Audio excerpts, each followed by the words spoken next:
Hello everyone, welcome to Sanmargaha classes. Question number 36 from Luther Burbank. He solved the problem. So ಇದನ್ನ ನೀವು passive voice ಗೆ change ಮಾಡಬೇಕು.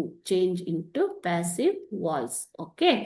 So ಇಲ್ಲಿ subject and predicate ನ first identify ಮಾಡೋಣ. Subject and object. First subject ಯಾವುದು? He. Object ಯಾವುದು ಮಕ್ಕಳೇ? Problem. The problem ಅಲ್ವಾ? The problem is the object. Okay. Verb ಯಾವುದು ಇಲ್ಲಿ? Solved. First ಏನ್ ಬರಬೇಕು? First rule is object becomes subject. So object ಯಾವುದು ಇಲ್ಲಿ? The problem.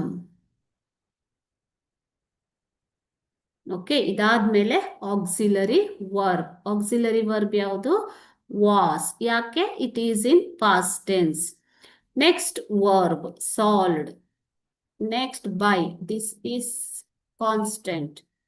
ಹಿ ಅಂತ ಇರೋದು ಏನಾಗತ್ತೆ? ಹಿಮ್ ಆಗತ್ತೆ. ಓಕೆ ನೋಡಿ, the problem was solved by him.